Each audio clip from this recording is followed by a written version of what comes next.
Hi, నా పేరు Nikhitha Nellutla. Professional wise I'm journalist.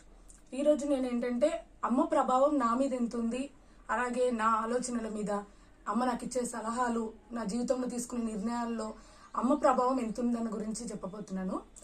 యాక్చువల్గా మా మమ్మీ గురించి, మమ్మీ పేరు లక్ష్మి. మమ్మీ గురించి చెప్పడం ఏంటంటే ఒక ట్విన్ సిస్టర్ అని చెప్పొచ్చు. అంటే నేనే కాదు, నేను మా అమ్మ ఇద్దరం పరిచయం ఉన్న వాళ్ళు కంపల్సరీ అదే చెప్తారనమాట. ఒకేలాగా ఆలోచిస్తాం, ఇద్దరు టేస్ట్ కూడా ఒకేలాగా ఉంటాయి. సో అమ్మ ప్రభావం ఎలా ఉంటుందంటే, అమ్మ పెంపకం అంటే ఇతరుల గురించి ఆలోచించే విధానం, నలుగురికి ధైర్యం చెప్పే విధానం, అదంతా చిన్నప్పటి నుంచి చూడడం వల్లేమో నేను ఈ ప్రొఫెషన్ సైడ్ రావడం జరిగిందేమో తెలీదు. అలాగే ఆలోచనలు సేమ్ ఉంటాయి అనమాట. యాక్చువల్గా ప్రభావం అనే దానికంటే కూడా రెప్లికా లాగా ఉంటాయి మా ఇద్దరివి. నార్మల్గా చాలా మందికి అదే అనిపిస్తుంది. అంటే నేను ఒక దాని గురించి ఆలోచిస్తుంటే ఆటోమేటిక్గా సైమల్టేనియస్ గా ఆ సిచ్యువేషన్ తెలిస్తే మమ్మీ అలాగే ఆలోచిస్తుంది. సో ఆలోచనలు, టేస్ట్లు. ఇంకొకటి ఏంటంటే ఫైనాన్షియల్ గా ఇండిపెండెంట్ ఉండడం అనేది కూడా చిన్నప్పటి నుంచి అమ్మ నుంచి నేర్చుకోవడం అని కాదు, కానీ ఆటోమేటిక్గా అది వచ్చిందేమో చూసి చూసి. ఒక రూపాయి ఖర్చు పెట్టాలన్నా, ఒక రూపాయి ఎక్కడైనా ఇన్వెస్ట్ చేయాలన్నా కూడా తన నుంచి వచ్చిందే అని చెప్పొచ్చు అనమాట. దీంతో పాటు ఒక నలుగురు కోసం ఎలా పనిచేయాలి, అవతల వాళ్ళకి మనం ఏమి ఇవ్వడం అంటే హెల్పింగ్ నేచర్ లో డబ్బు మాత్రమే ఇవ్వడం కాదు, వాళ్ళకి ఎలాంటి భరోసా ఇవ్వాలి, ఎలాంటి ధైర్యం చెప్పే మాటలు చెప్పడం కూడా నాకు అమ్మ నుంచే వచ్చింది అనుకుంటా నేను. అలాగే నార్మల్ గా ఫైనాన్షియల్ గా ఒక ఇంట్లో ఒక ఉమెన్ ఎంపవర్మెంట్ అనేది నేను ఇంట్లో నుంచే చూశాను. చిన్నప్పటి నుంచి అయినా కానీ ఒక ఫైనాన్షియల్ సపోర్ట్ ఇంట్లో మమ్మీ ఫైనాన్షియల్ గా డాడీ కోసం ఇచ్చే, మా కోసం ఇచ్చే సపోర్ట్ అనేది కూడా నాకు ఆటోమేటిక్ గా అది నేర్చుకోవడమో ఏమో కానీ నేను కూడా ఎప్పటికీ ఖచ్చితంగా నేను సంపాదించాలి, ఫైనాన్షియల్ గా ఇండిపెండెంట్ గా ఉండాలనేది కూడా నాకు అది వచ్చిందనమాట. సో అమ్మ గురించి చెప్పడం అంటే అందరి అమ్మలు ఒకటే, అందరి ప్రేమ ఒకటే. కాకపోతే అమ్మ గురించి ఎప్పుడైనా నేను లిటరల్ గా మనం రాస్తాము, పేజీలకు రాస్తాను. కాకపోతే అమ్మ గురించి ఎప్పుడైనా రాయాలనుకున్నా, చెప్పాలనుకున్నా ఒక పాత అనేది కనిపించదు అనమాట. ఎందుకో నాకు ఇప్పటికీ అర్థం కాదు. దేని గురించి రాయమన్నా రాస్తాం కానీ అమ్మ గురించి రాయమంటే అమ్మ అనే పదం తప్ప ఇంకో పదం గుర్తురాదు. ఎందుకంటే అందులోనే ప్రేమ, ఆత్మాభిమానం, అభిమానం, గౌరవం, భద్రత, భరోసా ఇలాంటివన్నీ అమ్మ పదంలోనే ఉంటాయి. కాబట్టి అమ్మ గురించి రాయడం కష్టం అనిపిస్తుంది నాకైతే. సో ఇదైతే అమ్మ ప్రభావం నా మీద ఎంత ఉందో, నా ప్రొఫెషన్ ని బట్టి, నా నేచర్, నేను ఇతరులతో బిహేవ్ చేసే పద్ధతి, ఇదంతా కూడా అమ్మ ప్రభావమే నా మీద. సో ఇది అమ్మ గురించి. ఇంకా సమాజం ఒత్తిళ్లు అమ్మ పాత్ర మీద ఎలా ఉంటాయని చెప్పాలనుకుంటున్నాను. నాకు తెలిసినంత వరకు అమ్మ మీద, ఏ తల్లైనా కానీ అమ్మ మీద ఈ సమాజం చూపించే అభిమానం కన్నా, వాళ్ళు ఇచ్చే భరోసా కంటే కూడా ఒత్తిళ్లు ఎక్కువగా ఉంటాయి. ఆ రోజుల్లో ఉన్నట్టు మనం నార్మల్ గా ఇప్పుడు ఉద్యోగాలు చేస్తున్నాం కానీ అప్పట్లో ఉద్యోగం చేయనప్పుడు ఉన్న ఏవైతే ఒత్తిళ్ల కంటే ఇప్పుడు ఎక్కువ అనిపిస్తున్నాయి నాకు. అప్పుడు ఏంటంటే వాళ్ళు పిల్లల్ని చూసుకోవడానికి, సరే మీరు ఇంట్లో ఉండండి, పిల్లల్ని చూసుకోండి, అది వాళ్ళ మీద ప్రెషర్ ఉండేది. ఒక రకమైన సపరేషన్ కూడా అనొచ్చు. ఇప్పుడు ఇంకో రకం ఏమైపోయిందంటే, ఇటు మీరు ఉద్యోగం చేయాలి, అది ఒక ఒత్తిడి అనమాట. ఇంత చదువుకు ఇప్పుడు పెళ్ళి అవుతుంది, పెళ్లి కాగానే ఇంకా పిల్లల ప్రెషర్ ఉంటుంది. పిల్లలు ఇంకెప్పుడు అంటారు, ఈ టైప్ ఆఫ్ ప్రెషర్ ఎక్కువ ఉంటుంది ఉమెన్ మీద. సరే ఒక బేబీ పుట్టిన తర్వాత నెక్స్ట్ ప్రెషర్, ఆ మదర్ ఎవరైతే పోస్ట్ మార్టం నుంచి బయటికి రాకముందే ఇంకొకరిని ఎప్పుడు ప్లాన్ చేస్తున్నారు, వాళ్ళకి ఇంకొక తోడు ఉండాలి కదా, ఒక ఇద్దరిని కనేస్తే మీ పని అయిపోతుంది కదా అనేది.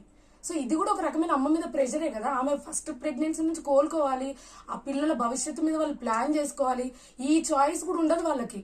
సో ఇదో రకమైన ప్రెషర్. ప్లస్ ఇంకొకటి, ఆ తల్లికి పాలు రాకపోయిన దగ్గర నుంచి, పాలు రాకపోయినా ప్రెషరే సొసైటీ నుంచి. నీకెందుకు పాలు రావట్లేదు, ఎందుకు ఇవ్వట్లేదు, నీ మీద కాన్షియస్ ఎక్కువైపోయి పిల్లల మీద నెగ్లెక్ట్ చేస్తున్నావు మాటల నుంచి, పిల్లల కోసం ఆమె ఎంతో ఇష్టపడి బాగా చదువుకొని ఉద్యోగం చేస్తూ పిల్లలైన తర్వాత తన కొద్దిగా ఒక రకమైన రెస్ట్ కాకపోయినా కానీ పిల్లల రెస్పాన్సిబిలిటీ తీసుకుందాం అనుకొని తను జాబ్ మానేసినా గానీ యువత నుంచి ప్రెషర్ ఏంటంటే, ఇంత చదువుకున్నావు, ఇంట్లో ఉంటున్నావా, సరే పిల్లల్ని ఎక్కడైనా డే కేర్ లో పెట్టి లేదంటే ఎవరి దగ్గరైనా పెట్టి జాబ్కి వెళ్తే పిల్లల్ని అసలు పట్టించుకోవట్లేదు, ఎంత సంపాదన మీదనేనా, ఈ టైప్ ఆఫ్ ప్రెషర్ ఉంటాయి మదర్ మీద. వాళ్ళు ఫిజికల్ గా ఎంత గాన్ త్రూ అవుతూ ఉంటారు ప్రెషర్స్ ని, ఫిజికల్ హెల్త్ ని, మెంటల్ హెల్త్, ఇవన్నీ. ఇలా ఏ మదర్ అయినా కానీ ఇటు ఫిజికల్ హెల్త్, మెంటల్ హెల్త్, వీటన్నిటి ప్రెషర్స్ ఉంటాయి. ఆటోమేటిక్ ఉన్న ప్రెషర్స్ ని సొసైటీ చాలా ప్రెషరైజ్ చేస్తుంది. ఇంకొక ఎగ్జాంపుల్ చెప్పాలంటే, ఎప్పుడైతే ఈ వర్కింగ్ మదర్స్ ఉంటారు కదా, వాళ్ళు ఒక 3 months 6 months తర్వాత మనకి ఇచ్చే మెటర్నిటీ లీవే 6 months, ఒకప్పుడు 3, ఇప్పుడు 6. ఆ 6 months తర్వాత వాళ్ళకి ఫైనాన్షియల్ నీడ్ ఉందో లేకపోతే మరే ఇతర అవసరాల వల్ల అయినా పిల్లల్ని ఎక్కడైనా పెట్టి వెళ్ళినప్పుడు, సో ఎవరో ఒకరు గార్డియన్ కానివ్వండి, టేక్ కేర్ అవ్వనండి, పిల్లల హెల్త్ ఇష్యూస్ కానివ్వండి, వాళ్ళని చూసుకునే బాధ్యత తల్లి మీదే. అది కూడా మళ్ళీ సొసైటీ పెట్టిన ప్రెషరే కదా. ఎక్కువ ప్రెషర్ మదర్ మీద పెడతారు, వీళ్ళ బాధ్యత అన్నాడు. మళ్ళీ ఇంకోటి ఏమవుతుందంటే, ఇదే ఆఫీసులలో చాలా కేసెస్ చూస్తుంటాం మనము. ఆఫీస్లో లీవ్స్ పెట్టాల్సి వస్తుంది మదర్స్ ఎవరైనా, అవునా కదా. చిన్న హెల్త్ ఇష్యూ వచ్చిన పిల్లలకి, వాళ్ళకి ఏ రకమైన ప్రాబ్లం వచ్చినా కానీ పిల్లల కోసం లీవ్స్ పెట్టాల్సిందే. కానీ ఈ రకమైన ప్రెషర్ ఎంత ఉంటుందంటే, ఎవరైతే మనకి కొలీగ్స్ ఉంటారో కొలీగ్స్ కూడా తన మీద కన్సర్న్ చూపించడం తగ్గుతుంది. ఫస్ట్ లో స్టార్టింగ్ లో లీవ్ నుంచి వచ్చిన తర్వాత బాగానే ఉంటది, కొన్ని రోజులు అయిన తర్వాత వాళ్ళు లీవ్స్ పెడుతున్న కొద్దీ వీళ్ళ నుంచి ప్రెషర్, వెనక నుంచి మాటలు ఉంటాయి. ఊరికే లీవ్స్ పెడుతుందని కంప్లైంట్స్ ఇవ్వడమో, లేకపోతే వెనకాల జోకులు వేసుకోవడమో, ఇదంతా జరుగుతుంది ఏంటంటే సొసైటీ నుంచే కదా. మదర్ అవ్వాలనేది అందరికీ తెలుసు, అందరూ మదర్సే.